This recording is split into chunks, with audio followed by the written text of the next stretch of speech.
94.2 service compris. Ouh là là! Ouh là là! Ouh là là!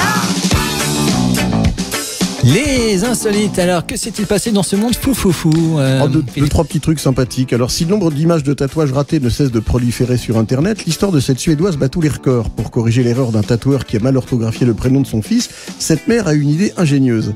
Johanna Glisehal Sandstrom, je le dirai qu'une fois. Elle n'a pas participé à Tattoo Cover. Non.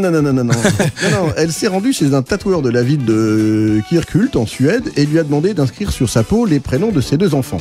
Seulement, une fois rentrée chez elle, la maman est dévastée. Le prénom d'un de ses deux enfants, Kevin, est devenu Kelvin. Et pourtant, la cliente avait vérifié les modèles du tatoueur avant qu'il ne les marque à l'encre sur sa peau.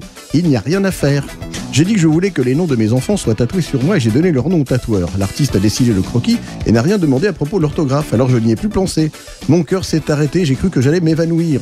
La maman retourne au salon de tatouage, alors suspense, et le tatoueur lui rit au nez, explique qu'il n'y a rien qu'il puisse faire si ce n'est la rembourser. Les procédés de recouvrement ou d'effacement d'un tatouage étant onéreux et fastidieux, Johanna et son mari envisagent alors une autre solution pour le coup indolore. Changer le prénom de leur fils officiellement. Je n'y avais jamais entendu le prénom Kelvin avant il y avait personne qui appelait son enfant comme ça. Alors quand j'y réfléchis, j'ai compris que personne d'autre n'avait ce prénom. C'est devenu unique. À présent, mon mari et moi pensons que c'est mieux comme ça. Donc le fils de Johanna a été rebaptisé. Il s'appelle maintenant Kelvin. À cause d'un tatouage raté. Un tatouage raté. Oui. J'espère qu'il aime bien le prénom déjà. J'espère pour lui. De toute façon, sinon il se prendra une claque. Il paiera le frais de recouvrement. Voilà, exactement.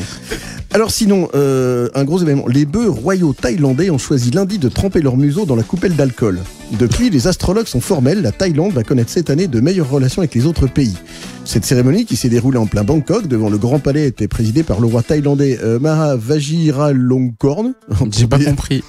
Alors, Maha Vajiralongkorn. Longkorn, c'est peut-être parce que c'est des bœufs royaux, je ne sais pas si le nom vient de là, qui règne depuis près d'1 an et demi et que l'on voit peu dans le royaume. Ce dernier a succédé fin 2016 à son père Bum Ibol Adulaidej, mais n'a toujours pas été couronné et aucune date n'a encore été avancée. Donc ceci dit, placés devant plusieurs bols de nourriture, ces deux animaux choisis avec soin pour leur tempérament mais aussi leurs attributs physiques, dont Longkorn certainement, ont également opté pour de l'herbe et de l'eau qui seraient synonymes de bonne récolte pour l'année à venir. La Thaïlande est un des plus gros exportateurs de riz au monde et puisqu'ils ont bu de l'alcool, les relations commerciales et diplomatiques avec les pays étrangers seront facilitées. Oui.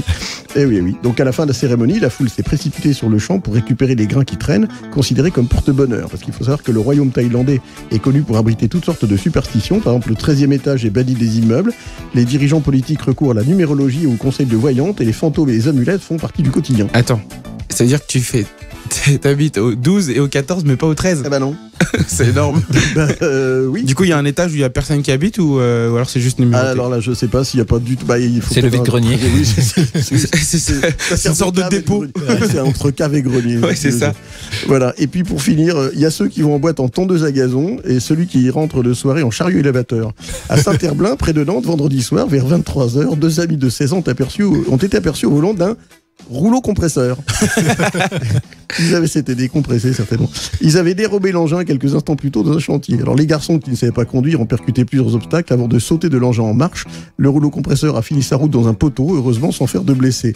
Les deux amis qui auraient expliqué vouloir se rendre au skatepark seront convoqués devant le juge des enfants pour une composition pénale. Inconnu de la justice, ils devront rembourser les dégâts subis par la mairie et l'entreprise à qui appartient l'engin. La question c'est, si tu vas au skatepark, pourquoi tu vas pas en skate? Parce que quand t'es compressé, t'es au bout du rouleau, c'est tout. Excellent. Voilà, je prends aussi, j'accepte.